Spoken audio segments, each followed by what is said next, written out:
গল্পের বয়াম টিমের পক্ষ থেকে নিয়ে চলে এসেছি আপনাদের জন্য নতুন কিছু গল্প, যা হয়তো আমার আপনার রোজকারের জীবনের সাথে ওতপ্রোতভাবে জড়িত। সেই গল্পগুলোই তুলে ধরব আমাদের পেজ গল্পের বয়ামের মাধ্যমে। আজ আপনাদের জন্য রয়েছে পিয়াসাদের লেখা মায়ের ভালোবাসা। প্রধান চরিত্রে সুমন ও রায়, গল্প পাঠে আমি ঈশিতা। তাহলে শুরু করা যাক।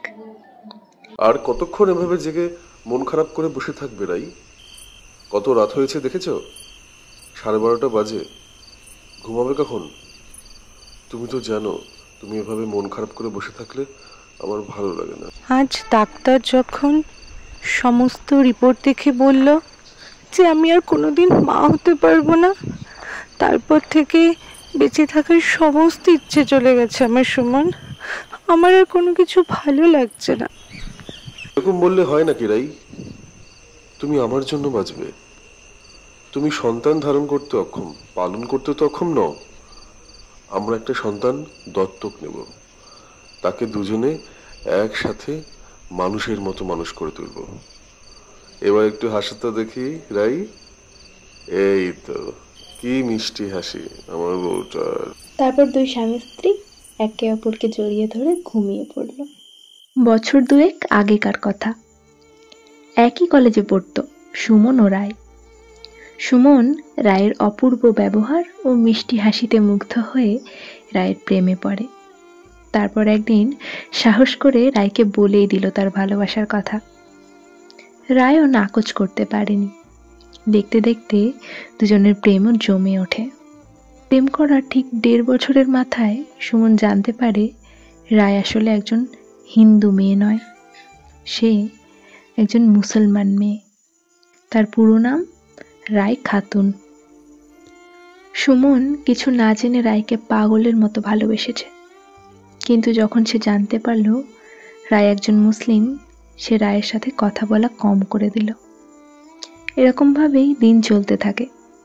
একদিন রায় সুমনের কাছে কাঁদতে কাঁদতে গিয়ে বলে, আমি তোমাকে ছাড়া বাঁচতে পারবো না। তুমি কেন করছো আমার সাথে এরকম? আমি কি অপরাধ করেছি? আমি মুসলিম, এটাই আমার অপরাধ? তখন সুমন বলে, এটা তোমার অপরাধ নয়। তুমি আমাকে প্রথমেই বলে দিতে পারতে যে তুমি মুসলিম, আমি কিচ্ছু মনে করতাম না। কিন্তু তুমি আমাকে বলনি, তুমি মিথ্যে বলেছ আমাকে। এটাই আমার কষ্ট। আমি কথা দিচ্ছি, আমি তোমাকেই বিয়ে করব, সে যতই বাধা আসুক না কেন। তারপর একদিন রায় সুমনের সাথে তার বাবা মার কাছে গেল। মেয়েটি মুসলিম শুনেই তার বাবা মা তাকে নাকচ করে দেয়। সুমনের হাতেও আর কিছু উপায় ছিল না। সে রায়কে নিয়ে একটা মন্দিরে গিয়ে বিয়ে করে এবং একটা ভাড়া বাড়িতে গিয়ে থাকা শুরু করে। তারপর সুমন একটা কাজ খুঁজতে শুরু করলো, আর রায়ও ছোটখাটো হাতের কাজ করে সংসার চালানোর চেষ্টা শুরু করলো। এইভাবেই তাদের সুন্দর সংসার চলতে থাকে। কিন্তু রায় হঠাৎ একদিন জানতে পারল সে কখনো মা হতে পারবে না। খবরটা পাওয়ার পর থেকেই রায় আস্তে আস্তে ভেঙে পড়ে। কিন্তু রায়ের এই করুণ অবস্থাতেও সুমন রায়ের হাত ছাড়েনি কখনো। ওর পাশে থেকেছে, ঢাল হয়ে দাঁড়িয়েছে এবং চেষ্টা করেছে রায়ের কষ্টটা কিভাবে কম করা যায়। এরপর আসে 25শে মার্চ, সেই দিন যেদিন রায় আর সুমনের বিবাহ বার্ষিকী। সুমন আগে থেকেই ঠিক করে রেখেছিল এই দিন তারা একটা বাচ্চাকে দত্তক নেবে আর রায়কে উপহার দেবে। রাই, ওঠো তাড়াতাড়ি, সকাল 8টা বেজে গেছে, তুমি এখনো ঘুমোচ্ছ? আজ বলেছিলাম না তোমাকে একটা উপহার দেব? ওঠো ওঠো ওঠো তাড়াতাড়ি, আমাদের তো বেরোতে হবে। হ্যাঁ উঠছি বাবা, উঠছি, কিন্তু আমরা কোথায় যাব?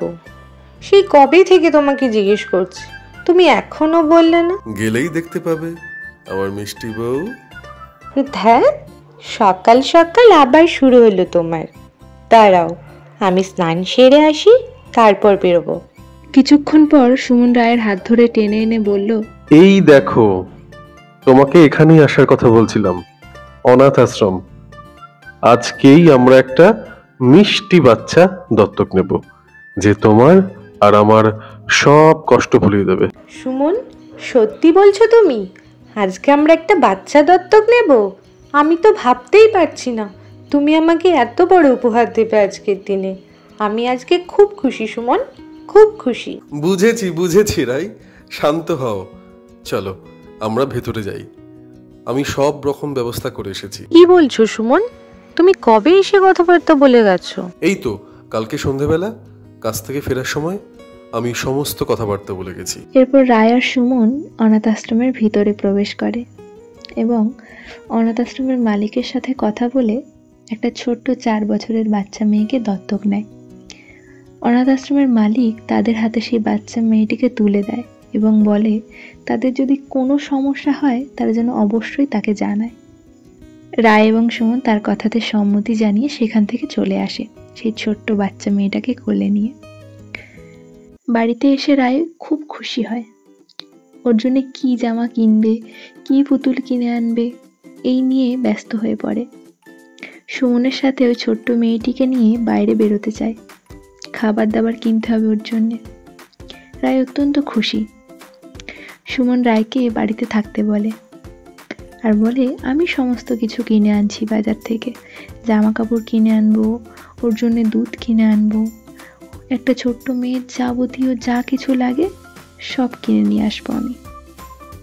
তুমি শুধু ওর খেয়াল রাখো, আমি এক্ষুনি চলে আসবো। দূর সুমন, ভালো লাগে না।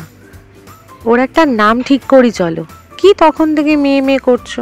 বেশ চলো তাহলে আজ থেকে আমরা ওর নাম রাখি তানিয়া। কি মিষ্টি নাম ঠিক করেছো তুমি সুমন। ঠিক আছে রাই, তাহলে আমি বের হই এবার। হ্যাঁ হ্যাঁ সুমন, সাবধানে যেও। ওর সব জিনিস গুছিয়ে এনো কিন্তু। তার ছোট্ট মেয়ে তানিয়ার জন্য সমস্ত কিছু কিনে নিয়ে আসে, খেলনা, জামা কাপড়, তার যাবতীয় যা লাগবে সমস্ত কিছু গুছিয়ে নিয়ে আসে। এইভাবেই ওদের সুন্দর দিন চলতে থাকে, খুব আনন্দে কাটায় তিনজন একসাথে।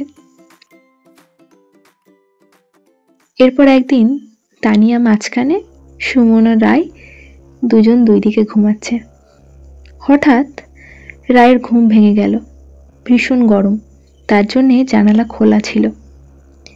রায় হঠাৎ জানালার দিকে তাকিয়ে দেখল জানালার সামনে দিয়ে একটা কালো ছায়া সরে গেল। রায় খুব ভয় পেয়ে যায়, জানালার দিকে এক দৃষ্টিতে তাকিয়ে থাকে। তারপর আবার একটা কালো ছায়া সামনে দিয়ে চলে গেল। রায় খুব ভয় পেয়ে গেল। রায় স্পষ্ট বুঝতে পারল ওটা একজন মহিলার ছায়া, যার চুলগুলো উঠছে এবং একটা ভয়ঙ্কর দৃষ্টিতে তাকিয়ে আছে রায় ও সুমনের দিকে। রায় এবার ভয়ে ভীষণভাবে চিৎকার করে উঠল। সুমন হকচকিয়ে উঠল রায়ের চিৎকারে এবং রায়কে জড়িয়ে ধরে জানতে চাইল কি হয়েছে। সুমন, ওই দেখো জানলার সামনে কি দাঁড়িয়ে আছে। আমি স্পষ্ট দেখেছি ও তোমার আর আমার দিকে খুব ঘৃণার দৃষ্টিতে তাকিয়েছিল। কে ছিল ওটা? তুমি দেখো, তুমি দেখো, তুমি একটু উঠে দেখো প্লিজ। শান্ত হও রাই, আমি উঠে গিয়ে দেখে আসছি, তুমি এত অস্থির হও না। এরপর সুমন উঠে গিয়ে বাইরে বেরিয়ে চারপাশে দেখে এলো, কিন্তু কাউকেই নজরে পড়ল না তার। সুমন মনে মনে মুচকি হাসল আর ভাবলো রায়টা এখনো বাচ্চাই আছে। কি না কি দেখে বাচ্চাদের মতো কাঁদতে লাগলো। ও পাগলি একটা। সুমন ঘরে এসে রায়কে বোঝালো যে বাইরে কেউ নেই, ও ঘুমের ঘরে ভুল দেখেছে। রায়ও সেটা বিশ্বাস করলো এবং সুমনের হাত চেপে ধরে মেয়েকে শক্ত করে জড়িয়ে ধরে ঘুমিয়ে পড়ল। ঠিক তার কিছুদিন পর সুমন কাজে বেরিয়ে গেছে আর রায় রান্না বান্না করা, ঘর গোছানো এই সমস্ত করছে, আর তানিয়া ছোট্ট একটা বল নিয়ে খেলা করছে পাশের ঘরে। রায়ের কাজ হয়ে যাওয়ার পর মনে মনে ভাবে এই সব কাজ শেষ করেই সে মেয়ের কাছে যাবে, মেয়েকে অনেক আদর করবে, মেয়ের সাথে অনেকটা সময় কাটাবে, মেয়েকে নিয়ে খেলা করবে। কিন্তু ঘরে গিয়ে রায় বনে যায়। রায় দেখে তার ছোট্ট মেয়ে একটা নির্দিষ্ট দিকে ছোট্ট একটা বল গড়িয়ে দিচ্ছে এবং বলটা নিজে নিজেই তার মেয়ের কাছে গড়িয়ে আসছে। সেটা কোনোভাবেই সম্ভব নয় যদি অপর প্রান্তে কোনো মানুষ বসে বলটাকে গড়িয়ে না দেয়। রায় দেখছে, ভয়ে তার বুক কেঁপে উঠছে।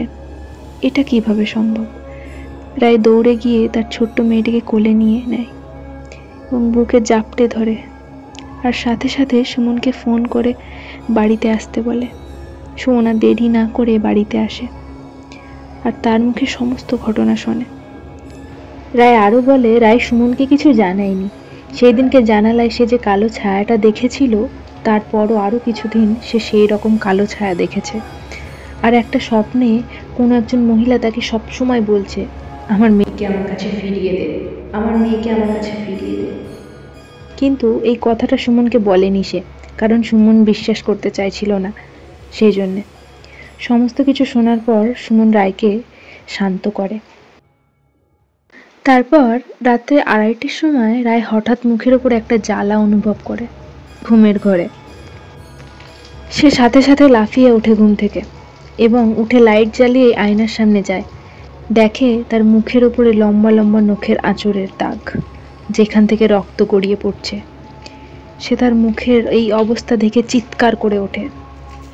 তা দেখে সুমন দৌড়ে যায় রায়ের কাছে। এবার সুমন অত্যন্ত ভয় পেয়ে গেছে। রায়কে জিজ্ঞেস করে কি করে তার মুখের এই অবস্থা হলো। রায় কিছু বলতে পারে না সুমনকে। সুমনের বুকে মাথা রেখে অঝরে কাঁদতে থাকে আর ওই স্বপ্নের কথা বারবার বলে। সুমন রায়কে বোঝায় কালকে সকালেই সে আশ্রমে যাবে, এই সমস্ত কথা বলবে সেখানে, কেন তাদের মেয়ে বাড়িতে আসার পর থেকেই এরকম হচ্ছে। পরদিন সকালে সুমন ও রায় দুজন একসাথে অনাথ আশ্রমে যায় তানিয়াকে নিয়ে। অনাথ আশ্রমের মালিককে জিজ্ঞাসা করে যে মেয়েটিকে তারা কার কাছ থেকে কিভাবে এনেছিল। এই কথা শুনে অনাথ আশ্রমের মালিক হকচকিয়ে যায়। তারপর সুমন ও রায় অনাথ আশ্রমের মালিককে এই শেষ কিছুদিনের ঘটে যাওয়া ঘটনার সমস্ত কথা বলে। তখন অনাথ আশ্রমের মালিক সুমন আর রায়কে বলে একজন 60-65 বছরের বৃদ্ধ লোক বাচ্চাটিকে তাদের হাতে তুলে দিয়েছিল আর বলেছিল নির্মম কাহিনী। ওই বৃদ্ধটি আরেকজন লরি চালক লরির সামনে বসেছিল, পিছনে অনেক জিনিসপত্র ছিল। মাঝরাতে লরি প্রচণ্ড জোরে চালানো হচ্ছিল রাস্তা ফাঁকা থাকার জন্যে। সেই সময় সামনে একটা ছোট্ট 4 চাকা চলে আসে এবং লরির তলায় গড়িয়ে যায়। সেই গাড়িতে একজন স্বামী স্ত্রী আর একটা ছোট্ট মেয়ে ছিল, তানিয়া। স্বামীটা অ্যাক্সিডেন্টের সাথে সাথে স্পট ডেড হয়ে যায়। স্ত্রীর প্রাণটা খুব অল্প সময়ের জন্যেই বেঁচে ছিল আর মেয়েটা বেঁচে গেছিল অল্পের জন্যে। মেয়েটা পাশে বসে কাঁদছিল আর তার মা মেয়েটিকে শক্ত করে জড়িয়ে ধরে রেখেছিল। ভদ্রমহিলাকে দেখলেই বোঝা যায় সে আর বেশিক্ষণ বাঁচবে না। তখন এই বৃদ্ধ লোকটি বাচ্চাটিকে কোলে করে নিয়ে আসে আর এই অনাথ আশ্রমে রেখে যায় এবং সমস্ত ঘটনা তারা লুকিয়ে যায় পুলিশের ভয়ে। তখন সুমন অনাথ আশ্রমের এই মালিককে বলে ওই বৃদ্ধ লোকটি নিশ্চয়ই এই অনাথ আশ্রমকে তার কোনো ফোন নাম্বার দিয়ে গেছে, এই বাচ্চাটিকে যে রেখে গেছে তার খোঁজ নিশ্চয়ই নেয়। তারা ওই বৃদ্ধ লোকটির সাথে দেখা করতে চায়। তারপর বৃদ্ধ লোকটিকে অনাথ আশ্রম থেকে ফোন করে ডাকা হয়। বৃদ্ধ লোকটিও দেরি না করে কয়েক ঘন্টার মধ্যেই চলে আসে। আসার পর তাকে দেখে সুমন ও রায় হতবাক হয়ে যায়। এ আর কেউ নয়, এ সুমনের বাবা এবং রায়ের শ্বশুর মশাই। সুমনের বাবা সুমনকে জড়িয়ে ধরে কাঁদতে থাকে আর বলে সে এবং সুমনের মা অনেক চেষ্টা করেছে সুমনের সাথে যোগাযোগ করার, কিন্তু খোঁজ পায়নি। এরপর সুমন সব কথা তার বাবাকে বলে, রায়ের মা হতে না পারার কথা, তানিয়াকে দত্তক নেয়ার কথা, এমনকি তাদের সাথে যে সব কাণ্ড কারখানা হচ্ছে সব কিছু বলে। এরপর সুমনের বাবা বলে সে এবং তার মা রায়কে মেনে নিয়েছে। সে রায়, তানিয়া ও সুমনকে বাড়ি ফিরিয়ে নিয়ে যেতে চায়। রায় ও তার শ্বশুরমশাইয়ের পায়ে প্রণাম করে। তারপর তারা সমস্ত কিছু গুছিয়ে নিয়ে সুমনদের বাড়িতে চলে যায়। সেখানে গিয়ে তানিয়ার হাতে তানিয়ার মা বাবার শেষকৃত্য সম্পূর্ণ হয়। এরপর থেকে আর কখনো তানিয়ার মা রায়ের স্বপ্নে আসেনি, রায়কে দেখাও দেয়নি। এখন রায় ও তার শ্বশুর শাশুড়ি স্বামী সন্তানকে নিয়ে অনেক সুখে সংসার করছে। শুনলেন মায়ের ভালোবাসা। সুমন কল্যাণ মণ্ডল রাজ, রায় রুমি ঘোষ, বিশেষ সহযোগিতায় পিয়াসা সুস্মিতা পিয়ালি, সমস্ত পরিকল্পনা ও পরিচালনায় সানি সিংহ। অসংখ্য ধন্যবাদ আপনাদেরকে এই গল্পটি এতক্ষণ শোনার জন্য। গল্পটি কেমন লাগলো সেটা জানাতে ভুলবেন না এবং শেয়ার করুন আপনার কাছের বন্ধুদের সাথে। খুব শীঘ্রই আবার নতুন একটা গল্প নিয়ে হাজির হব আপনাদের সামনে। এরকম আরও গল্প শুনতে আমাদের পেজটিকে ফলো করে রাখবেন, গল্পের বয়াম। আমাদের পেজ গল্পের বয়ামে নিজের লেখা গল্প পাঠাতে পারেন এবং আমাদের পেজে নিজের প্রতিভাকে ফুটিয়ে তুলতে পারেন। সরাসরি যোগাযোগ করতে পারেন এই নাম্বারে 7044254134। ভালো থাকবেন।